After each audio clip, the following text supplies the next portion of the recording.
दिल्ली विश्वविद्यालय के ad hoc teacher Samarveer की मौत बहुत बड़े सवाल खड़े करती है। शिक्षक हों या स्टूडेंट्स हों, सब ये आरोप लगा रहे हैं, सब ये बोल रहे हैं कि सुसाइड है ये।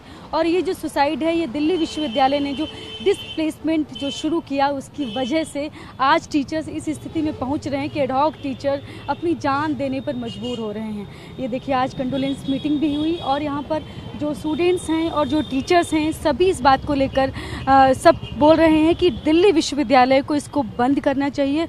अभी 70% तक टीचर्स का डिसप्लेसमेंट हो चुका है। जो एडहॉक टीचर हैं, आखिर कितने लोगों की और विश्वविद्यालय इस तरह से लोगों को परेशान करेगा और इस स्थिति तक उनको ला देगा कि ये हालत हो जाएगी कि उन्हें सुसाइड करने पर मजबूर होना पड़ेगा। तो हमारे साथ टीचर्स भी हैं, हम उनसे बातचीत भी करेंगे। मैम, अपना नाम बता दीजिए। मेरा नाम मनामी सिन्हा है। मैं कमला नेहरू कॉलेज में इकोनॉमिक्स पढ़ाती हूँ। तो आपको क्या लग रहा है, क्या परेशान थे आप? लोगों से कुछ बातचीत हो रही थी? देखिए, मैं तो उनको पर्सनली नहीं जानती थी, तो हमारे कम्युनिटी के हैं और हम बहुत दुखी हैं। पर मैंने कुछ लोगों से बात की जो उनको जानते थे, और वो कह रहे हैं, उनका कहना है कि वो बहुत परेशान थे कि उनको अपने कॉलेज से, जहाँ उन्होंने बहुत सालों तक मेहनत की, अपना पूरा प्रतिष्ठा से टीचिंग का जॉब किया, वहाँ से उनको डिस्प्लेस कर दिया गया। तो उस मामले को लेके वो बहुत परेशान थे। उनकी माँ, उन्होंने शायद फैमिली को अपनी बताया भी नहीं था, और उनकी माँ बहुत बीमार रहती थी, वैसे भी रहती हैं।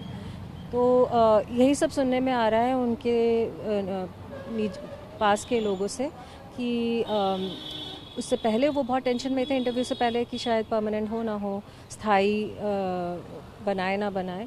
और इंटरव्यू के बाद उनको बहुत धक्का लगा कि इतने साल काम करने के बावजूद और अच्छे से काम करने के बावजूद उनको निकाल दिया गया। तो और भी टीचर्स हैं, इनका कहना है कि अच्छे से काम कर रहे थे। सवाल यह है कि एडहॉक टीचर्स पर हमेशा इस तरह की चीज़ें क्यों कैंची चलती रहती, क्यों उनकी ज़िंदगी के इस तरह से उनके साथ खिलवाड़ होता है। ये स्टूडेंट्स हैं और प्रोफेसर्स भी हैं, उनसे भी बातचीत करेंगे। मैम, आप लोग आगे आज यहाँ पर हिंदू कॉलेज में आप लोगों ने यहाँ पर आज कंडोलेंस मीटिंग की, आगे क्या आप इस मामले को लेकर कहाँ तक बातचीत कर रहे हैं? क्या टीचर इसको लेकर एक अब कम से कम अब तो बहुत लंबी लड़ाई का समय क्या लग रहा है आपको आगे? हाँ, देखिए, ये कई महीनों से चल रहा है और पूरी यूनिवर्सिटी में एकदम जैसे लैंडमाइन जैसी सिचुएशन हो गई, एक्सप्लोसिव। क्योंकि इतने सारे साथियों को जो 10-10 साल से पढ़ा रहे थे, बाहर कर दिया गया है। और एक बिल्कुल सुयोजित तरीके से एक्सपर्ट्स बाहर से आते हैं, पहले से लिस्ट तैयार होती हैं, और मतलब सब पहले से तय होता है, और एक पॉलिटिकल बेसिस पे या जो भी बेसिस पे ये लोग निकाल रहे हैं लोगों को, और बेस्ट टीचर्स को बाहर कर दिया है।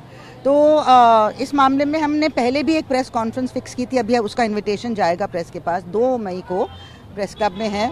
और उसमें हम जितने भी यूनिवर्सिटी में वेरियस टीचर्स ग्रुप्स हैं और परमानेंट टीचर्स, जिन कॉलेजेस में ज़्यादा 90% तक का डिस्प्लेसमेंट हुआ है, बहुत ज़्यादा डिस्प्लेसमेंट हुआ है, वहाँ के लोगों को हमने इनवाइट किया है। तो आप लोग उसमें ज़रूर आइएगा। और ये पूरा अभियान अगर नहीं बना तो ये जो एक कहते हैं कि ऑनगोइंग ह्यूमन ट्रेजेडी चल रही है और ऑनगोइंग एकेडमिक ट्रेजेडी चल रही है, क्योंकि आपके यूनिवर्सिटी के जो बेस्ट टीचर्स, जो उनकी कोई गलती नहीं थी कि आपने 10-15 साल से इंटरव्यूज़ नहीं कराए, उनको एडहॉक रखा, और उनके लिए हम लोग, मैं डूटा प्रेसिडेंट थी एक ज़माने में, तो हम लोग लड़ते थे कि एक भी एडहॉक टीचर बाहर ना हो। और डूटा का रेजोल्यूशन था जनरल बॉडी का कि सबका अब्जॉर्प्शन होगा। लेकिन आज की जो डूटा वो सरकार से अलाइंड है, और वो बिल्कुल लड़ाई नहीं इसमें लड़ रही है। वो कहीं भी नहीं दिख रही है कि कहीं प्रोटेस्ट में या जाके दबाव बनाए कॉलेज में कि जो साथी इतने सालों से लगे उनका हो। तो इसमें कोई भी उनका रोल नहीं, इसलिए लड़ाई लड़ना और मुश्किल हो गया है। लेकिन ये लड़ाई हम DTF लेकिन DTF और भी बहुत सारे ऑर्गेनाइजेशन हैं, हम लोग सब लड़ेंगे और लड़ना ही पड़ेगा, क्योंकि हमारी पूरी यूनिवर्सिटी का फ्यूचर का सवाल है।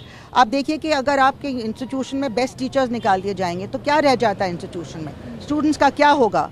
तो ये जो स्टूडेंट के वैल्यूबल ईयर्स हैं, जिसमें वो अपना एक क्रिटिकल थिंकिंग, अपनी पर्सनालिटी पूरा डेवलप करते हैं। अच्छा, आप लोगों से बातचीत भी हो रही थी, वो परेशानी अपनी कुछ कह रहे हैं? मैं इनको पहले से नहीं जानती थी, लेकिन मुझे पता चला 11 फरवरी को कि यहाँ पे फ़िलॉसफी में डिस्प्लेसमेंट हुआ है। तो मैं सेंट स्टीवंस कॉलेज में पढ़ाती हूँ, मैं तुरंत यहाँ पे आई, मैंने उनका फ़ोन नंबर मांग के उनको फ़ोन किया, और मैं उनसे मिली भी। मैं उनके टीचर इंचार्ज से भी मिली। टीचर इंचार्ज ने तो इतना ही कहा कि नहीं, सिलेक्शन तो सिर्फ सारे मेरिट पे होता है और वो सब एक्सपर्ट्स हैं, कोई मुझे ज़्यादा पॉजिटिव नहीं दिखा, लेकिन उसके बाद उनको यहीं पे एडहॉक पोजीशन मिली, मुझे पता चला, तो हम लोग थोड़ा सा रिलीफ दे के मिल गया। लेकिन उसके बाद उनका जो एडहॉक पोजीशन भी ख़त्म कर दिया गया और गेस्ट भी नहीं दिया। पूरी यूनिवर्सिटी में सारी एडहॉक अपॉइंटमेंट्स यूनिवर्सिटी ने बहुत ही गैर कानूनी तरीके से बंद कर दी हैं और कहते हैं कि सिर्फ गेस्ट जो पार्ट टाइम टीचिंग होता है वो मिल सकता है आपको, और तो तनख्वाह भी आधी होती है और वो भी मिलता है कि नहीं मिलता है नोबडी नोज। तो बहुत बुरा हाल हमारी यूनिवर्सिटी में हो रहा है, स्टूडेंट्स का भी, टीचर्स का भी, सबका। ये जो थे, ये the brilliant teacher, and I was told by colleague of his who is displaced from another department, मैं नाम नहीं लूँगी, कि अभी कंडोलेंस मीटिंग में कि वो फिलॉसफी के जॉन पॉल सार्त्रे थे। मतलब इतना ब्रिलियंट माइंड था उनका। And it is a terrible tragedy for the university and for the country to lose a mind like that. He was very sensitive और अकेले रह रहे थे, इनकी फैमिली राजस्थान में है। जब ये जॉब उनकी गई तो उन्होंने अपनी मदर को भी नहीं बताया। मतलब 7 साल से वो पढ़ा रहे थे। He never imagined that his job will be taken away. जो लंबे समय से पढ़ा रहे हैं उनको तो इत्मीनान था कि कम से कम हमारा तो हो जाएगा। That is the only way you can have justice. He did not tell his mother. Finally, he had to tell his mother, and he heard that his mother lost her eyesight in one eye with the shock. And उसके बाद ये इतना guilt इनको हुआ कि खुद depression में चले गए। This friend who was telling me told me that every day he would talk to him for several hours, that there is so much more, that we don't go into depression. हम फिर भी लड़ सकते हैं, मिल सकते हैं, काम कर सकते हैं, पढ़ा सकते हैं, रिसर्च कर सकते हैं, लेकिन वो डिप्रेशन से नहीं निकल पाए। And he took this drastic step. It is terrible thing for all of us to hear. हम लोग बिल्कुल भी just can't come to terms with this terrible loss for this university and for this college. तो teacher से मान रहे हैं कि ये हिंदू कॉलेज के जो एडहॉक टीचर समरवीर थे, इनकी मौत के पीछे बड़ा कारण सिर्फ और सिर्फ दिल्ली विश्वविद्यालय है, और दिल्ली विश्वविद्यालय की जो नीतियों की वजह से आज वो इतने मजबूर हुए कि उन्होंने सुसाइड किया। ये यहाँ पर स्टूडेंट्स भी हैं, हम इनसे भी बात करते हैं। क्या नाम है आपका? एलन। एलन, आप लोग आप यहाँ पर कंडोलेंस हिंदी में ठीक है, कोई नहीं। आप लोग यहाँ पर आए और यहाँ पर आज कंडोलेंस मीटिंग में आप लोग गए, तो इस तरह के टीचर जिनको मैम ने बताया जैसे बेस्ट टीचर रहे हैं और इस तरह की स्थिति में पहुँचते हैं, किसके लिए, किसको जिम्मेदार मानते हैं? The thing is that many of our professors got displaced. I am from history department. In my department also many professors got displaced. So some of them were the best professors of the department. And we don't even know why. What is the reason behind the displacement? We were not told anything. All of a sudden our professors got displaced. Like there is only 1 more month for the examination, and just before 1 month they are displacing the professors. It caused a lot of tension and miscommunication among the students also. It's affecting the students. It is affecting the professors. So if it is affecting the students and the professors, like we know how bad it is for the education institutions and all, and also for the students also they have implemented NEP FIUP.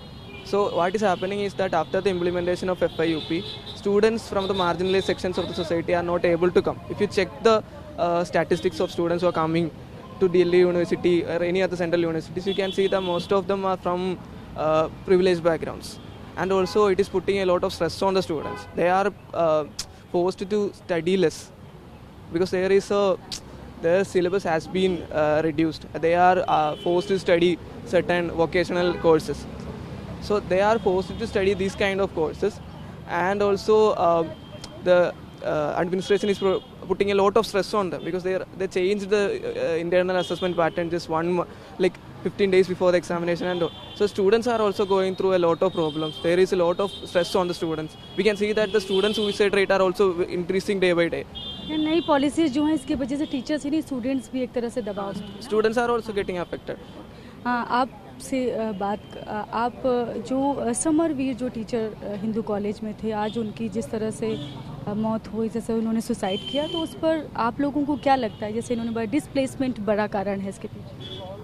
I am from a science department, and these kind of things were never spoken in our department. In fact, any of the department TICs, including myself, were never they never told these things to the students. I think we have the right to know what is happening to our teachers, what is happening to our professors and our academicians. And in the condolence meeting, some professors said he was also he also had to leave because of this thing, this NEP and FIUP policy. And he told us that there's nothing dangerous than for a country than academicians committing suicide.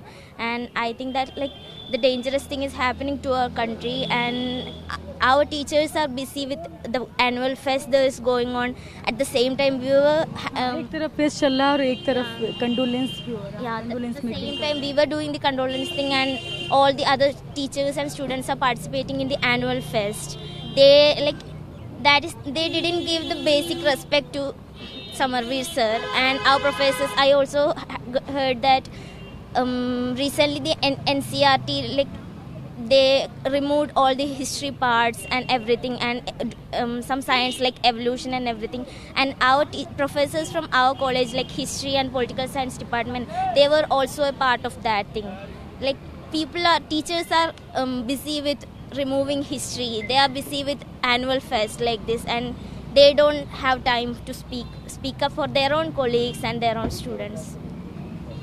तो जो students हैं, teachers हैं, सब यही बोल रहे हैं, जो इनका कहना है नई पॉलिसीज़ जो सरकार की आई हैं वो इन सब चीज़ों के पीछे ज़िम्मेदार हैं, और जो टीचर्स जो इस स्थिति में पहुंच गए हैं इसके पीछे सरकार की नीतियां हैं, और इसी वजह से आज ये हालत एक टीचर के साथ हो गई। कैमरा पर्सन हरीश के साथ मैं शालिनी वाजपेयी, TV9 दिल्ली।